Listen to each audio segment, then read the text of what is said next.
Hi, I'm Anastasia Zabel.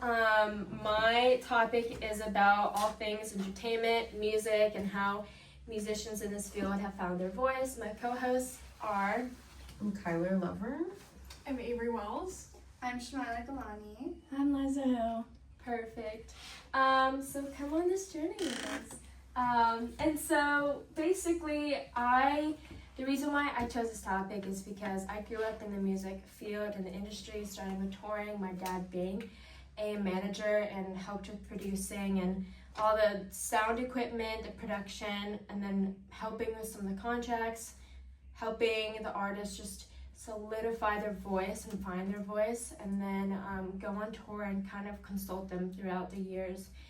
Some of the people he started with was Amy Grant and Vince Gill, and then all the way with like Taylor Swift starting out and all sorts of genres, and he still does it to this day, has his own company which he built while still on tour. So just growing up in that household was very, very important to me, and so that's just what's furthered my passion and why I'm here as well. And so I think it's how music really started was just in the olden days in like since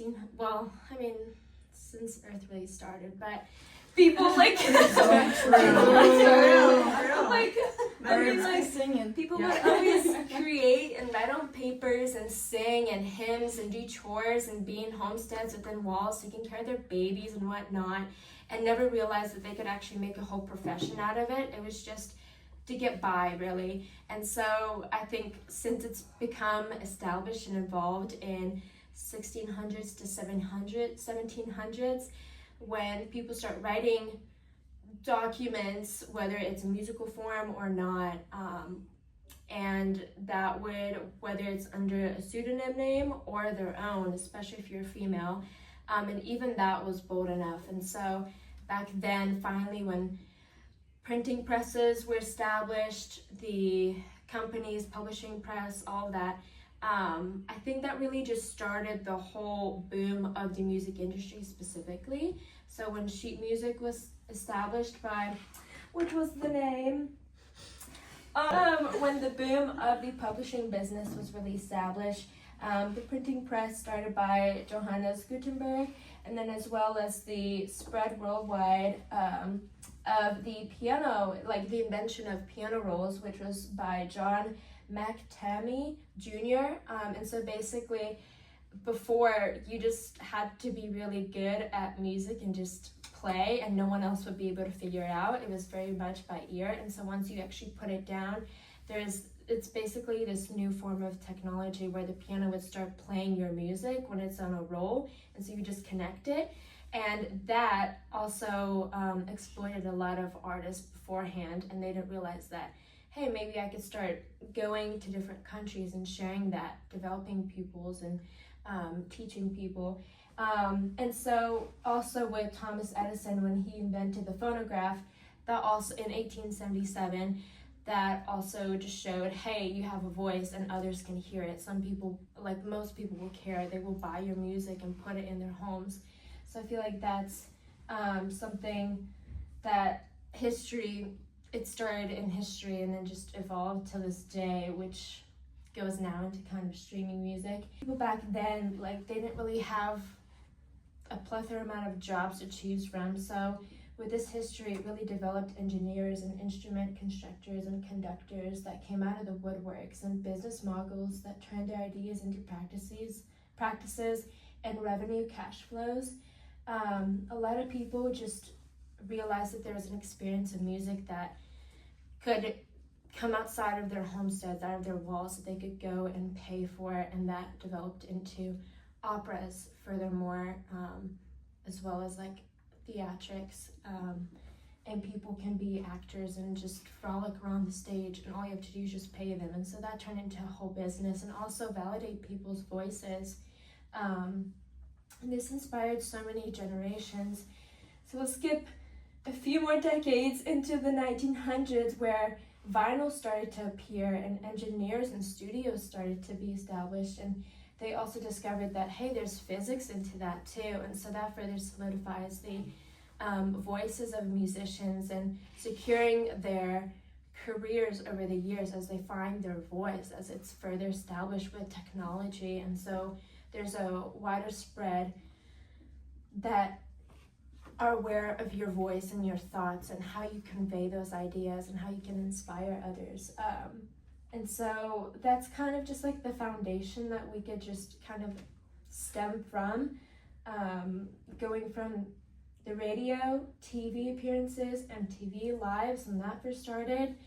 And then early 2000s was like the portable iPods and iPhones now that we know, and computers. And so music and art is just everywhere all the time, just with a click of a button in your backpack, in your back pocket, you know? And so I just think that's insane how obviously we spanned over quite a few centuries, but with music and entertainment, people actually can find their voice and also show advocacy, you know, for animal rights or music rights or like saving the planet, you know, or abusive situations, you know, whatnot, or schools, whatnot. Yeah, thoughts, ladies? I really want to touch on what you said about like relating modern technology to older technologies. Like I remember my first experiences like kind of developing my own music taste is when I got like an iPod The Nano. shuffle? The Nano. The shuffle. Yeah. The ones that like Oh my clip God. on your... It was teal, and like I just like downloaded still songs have that I one. liked from my dad's library, and like I wonder, had I been raised in let's say the same time that my parents were, would I have the same connection that I have to music in this modern age Yeah. if my access wasn't, As easily available. if it had been somewhat restricted? It's crazy because all those songs that you like took off your dad's, like he bought, like in He bought like he those. bought Yeah, like that's $1.99 to insane. $3.99. Where nowadays Nowadays it's a we're just big streaming. library card. Give me my I don't own the music anymore. My sister had gotten, It's just so much to digest. but like my sister had gotten a silver iPod shuffle. It was the shuffle. I had Yeah. the same one. Yeah. And Yeah. I was like, how are you gonna buy my sister one and not buy me one? I would ask for it 100%. all the like every single occasion. I would ask for it. Finally, like a year later, I finally got one, and it was pink, which was a controversy because my sister wanted the pink, but then I was like, I got the pink.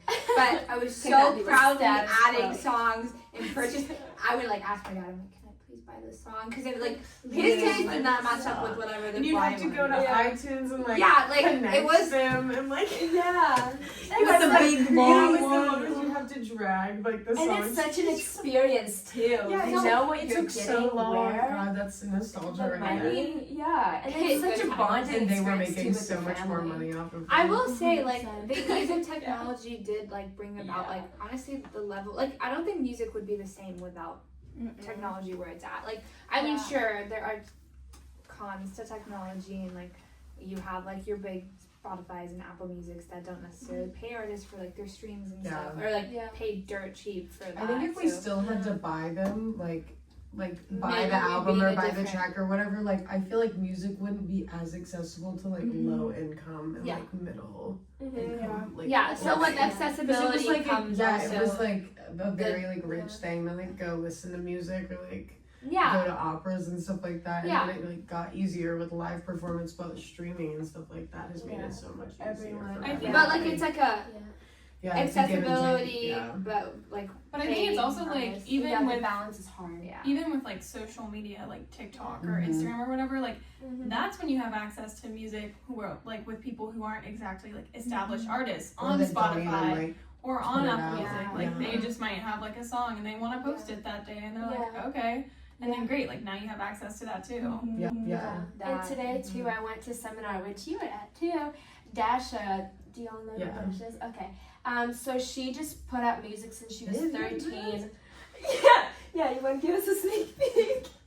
Make it well known. You know, I'm we want to hear scared your of She's like, I better voice. cut that out. But there was a seminar about her. She came in, she spoke, and she said she was releasing music since she was 13 because that's all that she ever wanted to do. And it didn't have to be good, but it hopefully evolved over the years to become better. But her music was just accessible, probably was not paying the bills until only recently when she went viral on TikTok. Right. And then that's when she started getting deals and offers, and labels started to fly her out in so many places, almost like all in one section of time. And then it kind of started to really boost her. So like to your point, that's I think also to another point is like Dasha, like she like had a big hit, but then that was like kind of it. Yeah. That and was she really fell off. Now just she's really trying to like that's secure all. because she's like, this is all I want to do, you know. I want people to hear my voice and my music and how that comes out. And I think that's just like with social media, it's like everyone's looking for the next new thing, and then they find it, and then and that's like okay, the done, negative. and then they want Yeah. something new and shiny again. I mean, I mean, honestly, Yeah. I think that's what makes. I'm not trying to like bring back points from our old podcast Please recording, do. but like that's kind of what makes that artist like unique and like actually refreshing because we talked about Noah Khan, right? Yeah. We talked about Noah Yeah. Khan. The reason why he's consistently still Mhm. like having those trending popular songs is Mhm. because he's putting personality into Mhm. his songs, and Yeah. so much of his audience relates to what he's saying and what he's. yeah. And it's a lot. It's very like open to interpretation for Yeah. each different Yeah. listener. So I think that's kind of where, when you have that one hit wonder, like that's when the artist especially is like, no, I want this to be consistent, and like Yeah. now I need Also, to. it's like a negative to social media and having that Yeah. much access to people because you can blow up a song and then everybody likes it for a month and a half. And then you're still putting out music, but your views are not You're the just same. not your connecting streaming's with it, not yeah. the same. Like that's like Dasha.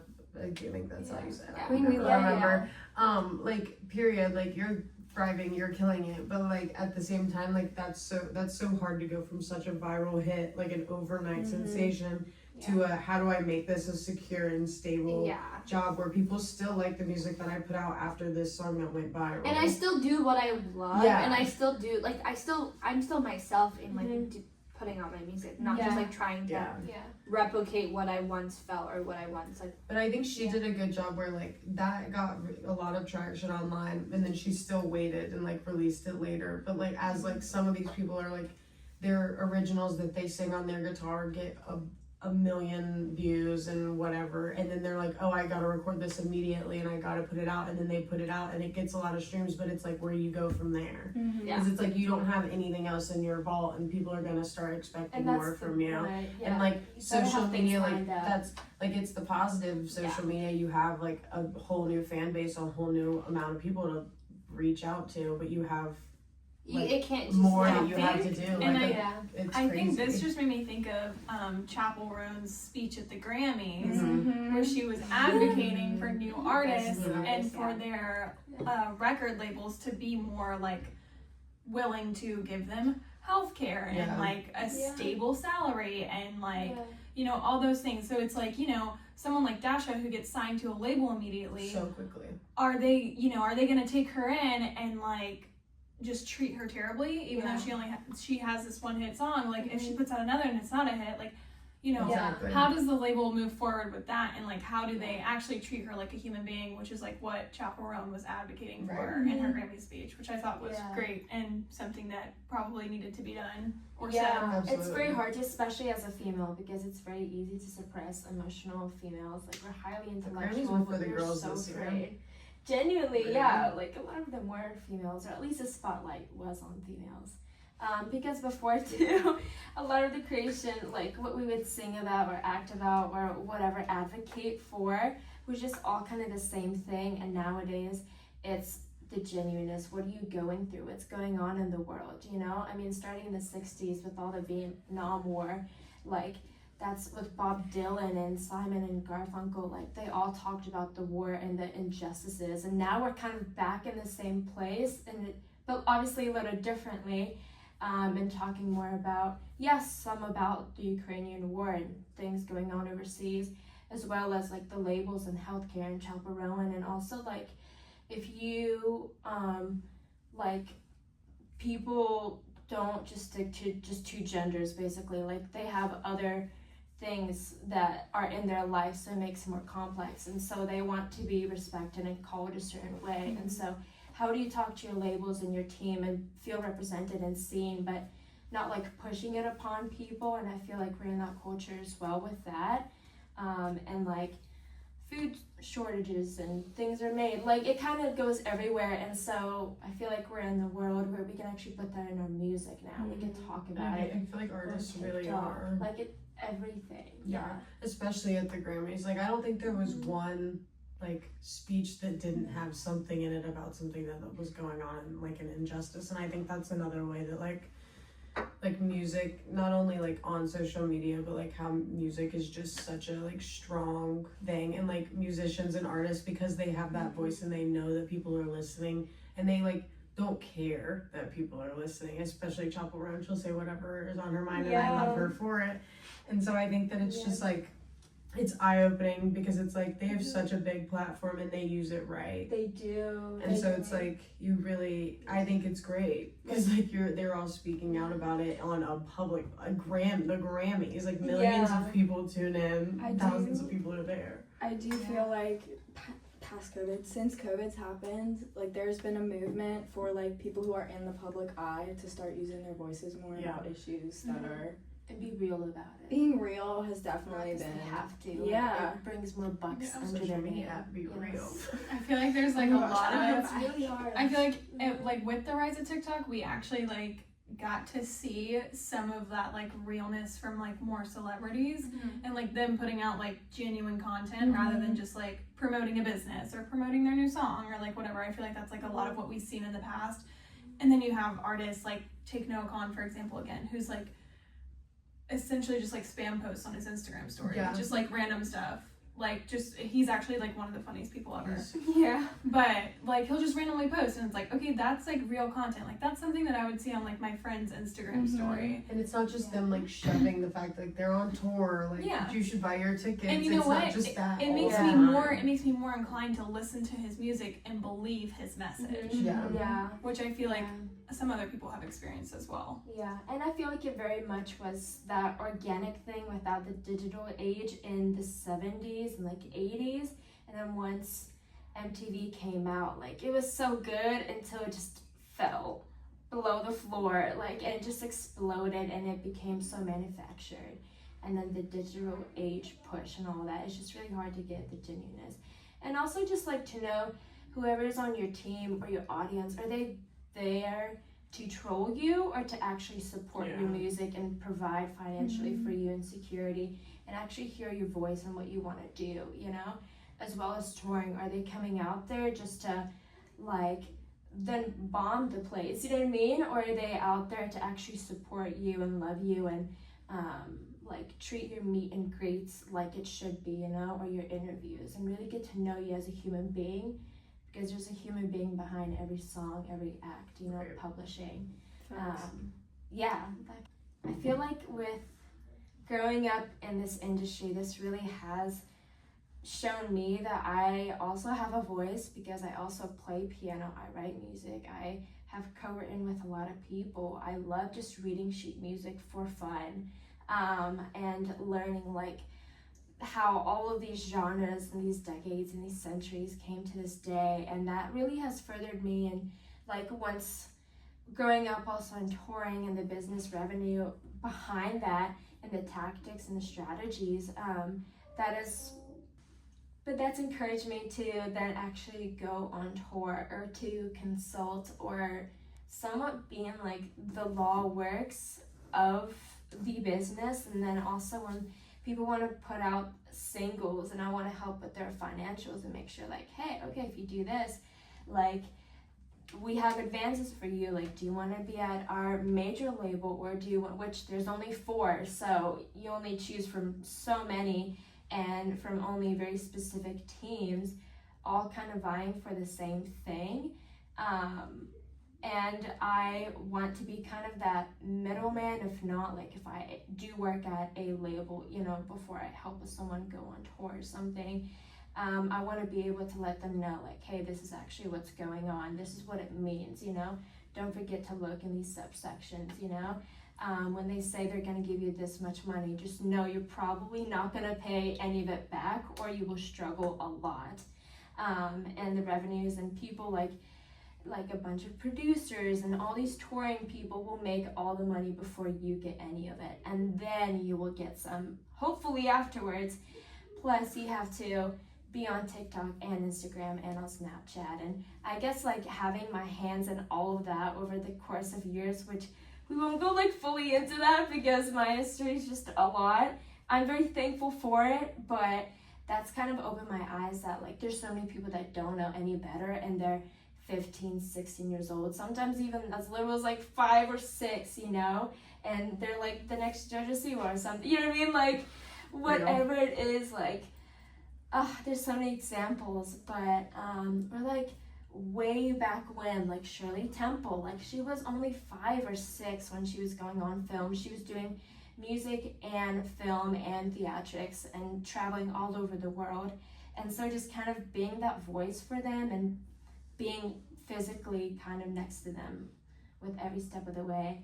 So that's really encouraged me to actually take this podcast and share my side of it, but also like educate you guys, and like hopefully you have questions about it, or it's like drawn you more like empathetically towards the music business, as I feel like the PR world specifically, or the press on that side, want to make you just look at all the small details of like, what sock color are they wearing? Oh my gosh, it's mismatched. Or who's the next guy they're kissing, you know? Or like, did you know they're vegan? I'm like, there's more than that, you know? Did you know they're vegan? Like, it makes me so annoyed.